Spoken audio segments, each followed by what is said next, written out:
আমি আছি এখন শেখ রাসেল মিনি স্টেডিয়ামে। আর এখানে ছিল শেখ রাসেল মিনি স্টেডিয়াম, এই পাশে ব্যাপারটা হচ্ছে আজকে এটাতে অভিযান চলছে। অভিযানের কারণে এটা এই যে ভাঙতেছে, আর এর ভাঙার পিছনের কারণ হচ্ছে এটা অবৈধভাবে করা হয়েছে তৎকালীন সরকারি আমলে। আবার ওই পাশেও ডিপু ছিল, ওইটাও অবৈধভাবে হয়েছে।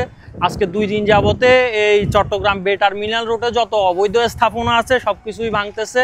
এখন আমার কথা হচ্ছে ভবিষ্যতে যাতে সুন্দর কোনো কিছু হয়, সরকারে যেভাবে সুন্দর হয়, যেভাবে মানুষের কাছ থেকে রাজস্ব আদায় করতে পারবে, বা যেভাবে দেশের উন্নয়ন হবে, যেভাবে দেশের মানুষের মান উন্নয়ন হবে, ওইভাবে এসব জায়গাকে আপনার কাজে লাগাবে।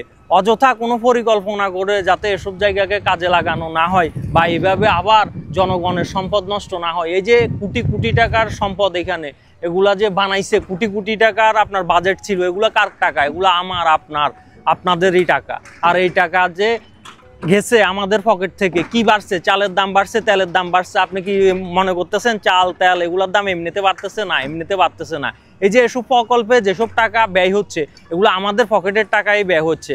আর এগুলোতে ব্যয় করে সরকার, ওই দিক দিয়ে তেলের দাম, চালের দাম, ডালের দাম বাড়াচ্ছে সরকার। তো এভাবে আসলে জনগণের পকেট থেকে টাকা যাচ্ছে। জানি না জনগণের পকেট থেকে আর কত, বা কোন সরকার আসলে টাকা যাবে না, বা কোন সরকার আসলে জনগণের আপনার উন্নয়ন করবে, জনগণের জীবন মান উন্নয়ন করবে, এটা একমাত্র আল্লাহ ছাড়া কেউ জানে না।